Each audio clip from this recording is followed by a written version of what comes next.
La Nouvelle-Calédonie est un joyau au milieu du Pacifique Sud. Une terre de lumière aux multiples facettes.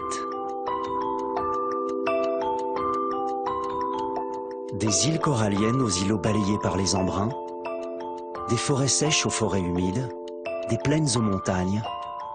Une terre dont l'avenir est étroitement lié au choix de développement que font ses habitants. Depuis quelques années, des Calédoniens se mettent à l'agriculture biologique. Un choix délibéré pour vivre en harmonie avec cet environnement subtil. «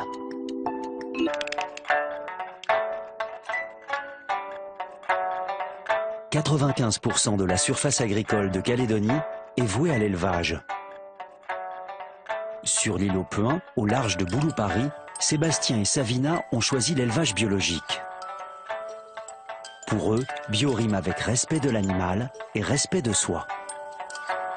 Alors, je m'appelle Savina, je suis éleveuse en biodynamie, en méthode douce. J'ai décidé de reprendre l'élevage avec mon homme. J'aurais pas décidé de faire ça toute seule. Donc Sébastien était partant aussi, donc on a décidé de reprendre l'élevage de mon père. Pourquoi les méthodes douces? Eh bien, parce que pour nous c'est une question de cohérence, hein, et ça va même au-delà, ça va dans la parentalité, dans notre vie de tous les jours, dans les choix qu'on fait tous les jours. Donc avec nos animaux, c'était évident qu'on voulait aussi les traiter avec respect, hein, parce que c'est quand même des animaux qui se sacrifient pour qu'on puisse avoir à manger. Donc pour nous, c'était important qu'on y fasse attention et qu'on le respecte jusqu'à sa mort, hein, parce qu'il s'agit quand même de viande, donc il y a un moment donné où la bête meurt.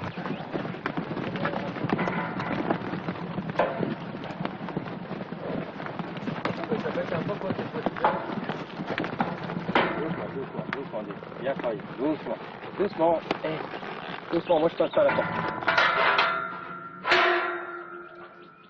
Mais je l'ai pas vu là encore le petit veau.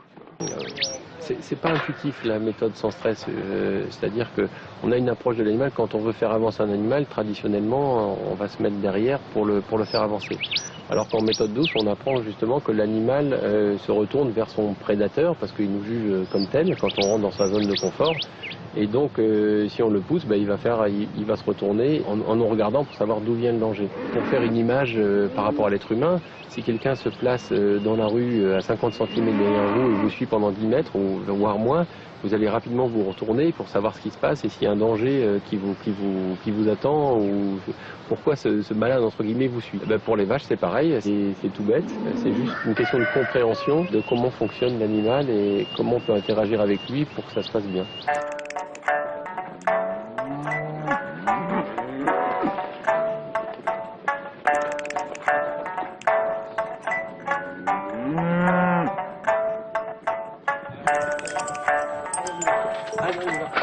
Allez, on y va. Oh le... approche-toi. Non, c'est pas la peine de fermer, hein, ça devrait faire de mal. Là, faut qu'elle te voie. Là. Coucou, Fifi. Voilà. C'est bien ça, c'est bien. Allez. C'est bien, c'est bien, c'est bien, c'est bien. Vous les filles, allez. Allez, on avance, allez, on avance, allez, on avance. On a décidé de prendre le stockard de Temple Grandin qui dessine les stockards et qui a révolutionné le monde de l'élevage et de l'abattage aux États-Unis. Hein. Donc tout simplement parce qu'elle est autiste et son autisme lui permet de concevoir les choses comme une vache en fait. Elle voit les choses comme le voient les vaches. Donc elle a complètement révolutionné ce monde-là pour qu'en fait les vaches et tout le monde arrive au stockard dans des bonnes conditions, hein, parce qu'elle a vite réalisé qu'en fait il y avait tout plein d'avantages aux méthodes douces. Hein. Et en fait on utilise les instincts des vaches. Une vache elle a toujours envie de revenir d'où elle vient, donc par exemple il est tout en rondeur, on les fait tourner et du coup elles ont l'impression qu'elles reviennent sur leur point de départ, alors ça leur plaît et du coup elles avancent plus facilement. Allez, on y va. Allez ici. Allez, on y va. Allez, on y va. Allez, on y va.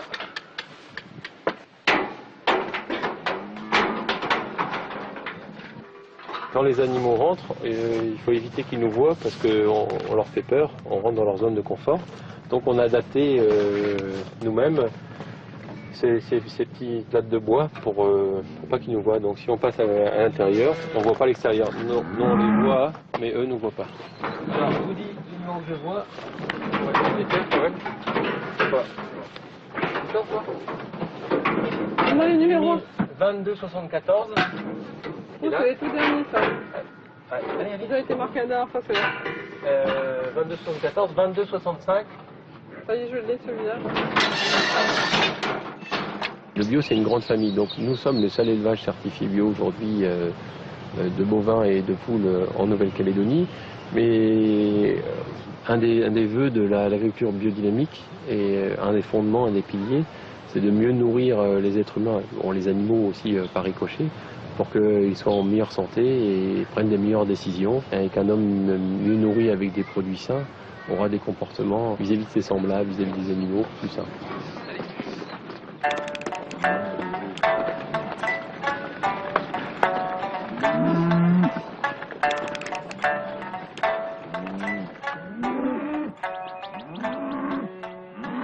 Par exemple, en bio, l'élevage hors sol est interdit. Qu'est-ce que c'est que l'élevage hors sol? C'est quand les animaux restent confinés dans des bâtiments toute leur vie et n'ont jamais accès à l'extérieur. Donc ça concerne par exemple en Nouvelle-Calédonie certains élevages de porcs, de volailles, donc poulets de chair ou poules pondeuses. Une autre différence majeure concerne les techniques de reproduction. L'insémination artificielle est autorisée donc pour permettre la sélection de races résistantes aux infections, au parasitisme, mais en revanche des techniques telles que le clonage ou la transplantation embryonnaire sont interdites.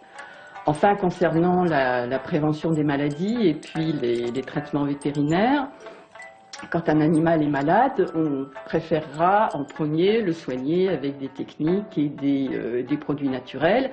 En Océanie, on a souvent recours aux plantes pour soigner les animaux, tels que le papayer ou le faux mimosa, pour traiter des troubles de mise bas ou des troubles de parasitisme. L'éleveur va travailler avec des animaux qui sont plus calmes, plus paisibles. Ça évite des mutilations que les animaux se font les uns les autres quand ils vivent en densité élevée.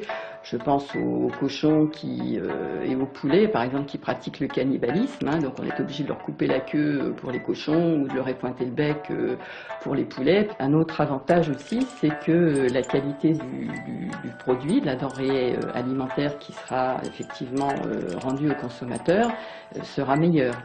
On sait en effet que les réactions de stress liées à l'abattage influent la vitesse dans le métabolisme du muscle avant et après la mort.